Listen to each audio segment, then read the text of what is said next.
Bayangkan dunia di mana manusia tidak bisa berbuat dosa, tidak bisa memilih jahat, hanya baik. Apakah itu kebebasan? Atau justru penjara tanpa jeruji?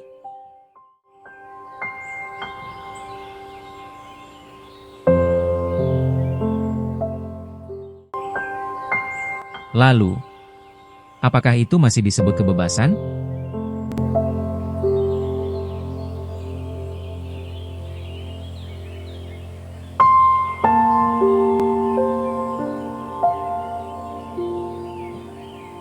Kebanyakan orang berpikir bahwa kebebasan berarti tidak ada batas. Tapi jika kamu tidak bisa memilih untuk berbuat salah, maka berbuat baik tidak lagi punya makna. Itu bukan kebaikan, itu hanya ketiadaan pilihan.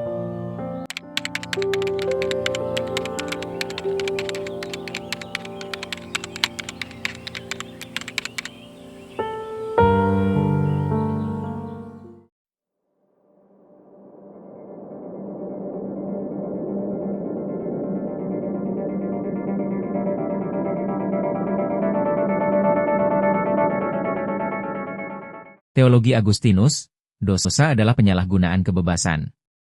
Bagi Agustinus, dosa bukanlah takdir atau sesuatu yang dipaksakan dari luar, melainkan hasil dari pilihan bebas manusia yang memilih untuk berpaling dari Allah dan mengikuti keinginan yang tidak teratur. Pandangannya ini menekankan tanggung jawab manusia atas dosanya dan sekaligus menyoroti perlunya rahmat ilahi untuk memulihkan kehendak dan memungkinkan manusia untuk hidup sesuai dengan kehendak Allah. Pemahaman ini menjadi landasan penting dalam teologi Kristen Barat dan terus diperdebatkan dan direfleksikan hingga saat ini.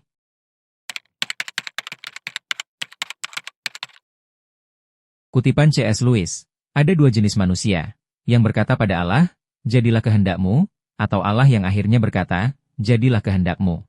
Kutipan C.S. Lewis ini adalah sebuah pernyataan yang sederhana namun sangat mendalam dan memiliki implikasi teologis yang kuat, terutama dalam memahami hubungan antara kehendak manusia dan kehendak Allah. Lewis membagi umat manusia menjadi dua kategori berdasarkan respons mereka terhadap kehendak Allah. 1. Yang berkata pada Allah, jadilah kehendakmu. Kelompok ini adalah orang-orang yang menundukkan kehendak pribadi mereka kepada kehendak Allah. Mereka mengakui kedaulatan Allah dan berusaha untuk menyelaraskan pikiran, keinginan, dan tindakan mereka dengan apa yang mereka yakini sebagai rencana dan tujuan Allah bagi hidup mereka.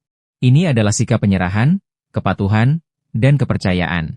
Mereka mencari kehendak Allah melalui doa, studi kitab suci, bimbingan rohani, dan perenungan, dan mereka berusaha untuk hidup sesuai dengan kehendak tersebut, meskipun mungkin sulit atau bertentangan dengan keinginan duniawi mereka. 2. Allah yang akhirnya berkata, jadilah kehendakmu. Kelompok ini adalah orang-orang yang bersikeras pada kehendak mereka sendiri dan menolak untuk tunduk kepada kehendak Allah. Mereka mungkin secara aktif menentang ajaran agama atau secara pasif mengabaikan panggilan Allah dalam hidup mereka. Pada akhirnya, Allah, dalam penghormatannya terhadap kebebasan yang telah Dia berikan kepada manusia, membiarkan mereka mengikuti jalan mereka sendiri. Ini bukanlah berkat atau persetujuan dari Allah, melainkan sebuah konsekuensi dari penolakan mereka. Allah tidak memaksa kehendaknya pada siapapun. Dia menghormati pilihan mereka, bahkan jika pilihan itu membawa mereka menjauh darinya. Kesimpulan berdasarkan kutipan C.S. Lewis ini mengingatkan kita bahwa hidup adalah tentang pilihan, dan pilihan terpenting adalah bagaimana kita merespons kehendak Allah. Apakah kita akan dengan rendah hati menyerahkan diri dan menemukan kedamaian dalam rencananya, atau kita akan bersikeras pada jalan kita sendiri dan mungkin menghadapi konsekuensi yang kekal? Pilihan ada di tangan kita. Filsuf besar seperti Kierkegaard dan bahkan para nabi tahu satu hal, bahwa cinta, iman, dan kebaikan hanya berarti jika ia lahir dari pilihan. Dan setiap pilihan selalu menyimpan kemungkinan kegagalan. Tanpa kemungkinan berdosa, manusia bukan makhluk moral. Ia hanya mesin yang tak bisa rusak. Indah di luar, kosong di dalam. Mungkin, itulah kenapa manusia diberi kehendak bebas. Bukan agar kita berbuat salah, tapi agar saat kita memilih yang benar, itu benar-benar berharga. Karena di ujungnya, bebas bukan berarti tak terbatas. Bebas adalah saat kita tahu bahwa kita bisa jatuh, tapi kita memilih untuk tetap berdiri.